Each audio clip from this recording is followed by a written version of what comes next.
a lot of the policies that we have put in place has kind of helped lead the devastation in Venezuela, and we've sort of set the stage for where we are arriving today.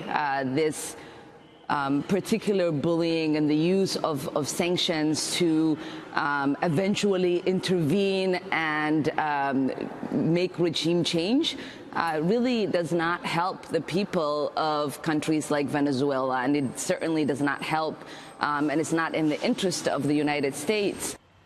That's her take. The Trump administration fires back at Ilhan Omar, the congresswoman, for suggesting that the United States is at least partly to blame for the crisis that's unfolding in Venezuela. Here is the Vice President, Mike Pence.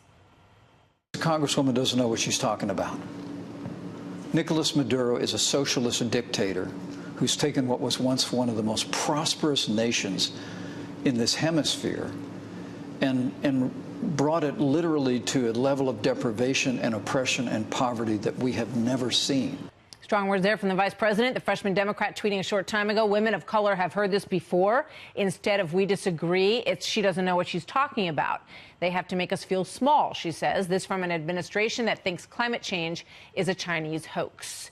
Joining me now, Republican Congressman Dan Crenshaw of Texas. Congressman, good to have you with us today. Thank you for being here tonight. What do you make of all that? Well, her opinion is one that is not based on facts or reality. Okay, I've been going to Venezuela a long time. My family actually used to live in Caracas, and I've traveled there a number of times. I've watched these policies ruin the country. It's not U.S. policy, and notice she didn't give an example because she doesn't have any. But what's actually happened is through price controls and nationalization of private industry, you've ruined an economy. And we have 100 years of examples to show for this. When you put in these kind of socialist policies, it destroys a country. It happens over and over again. People starve.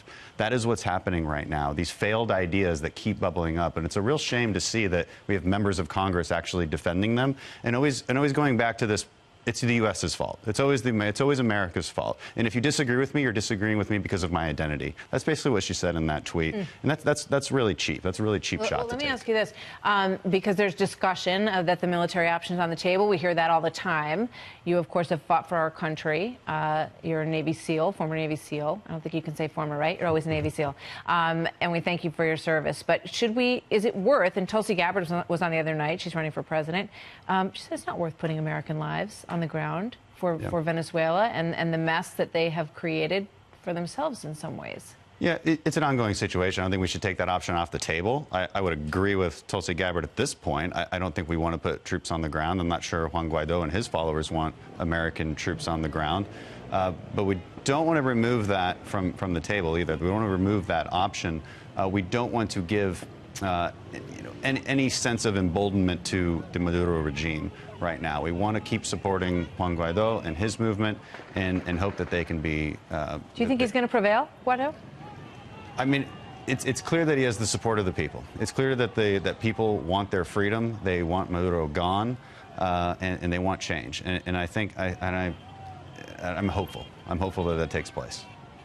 So we played a little clip before you came on of a protester who was yelling at you at an appearance that you made. Let's play that for everybody at home. TPUSA is for Nazis, and you should be ashamed of your service in Afghanistan. It was an illegal war of aggression by the United States. You should be ashamed of yourself, not proud of your service.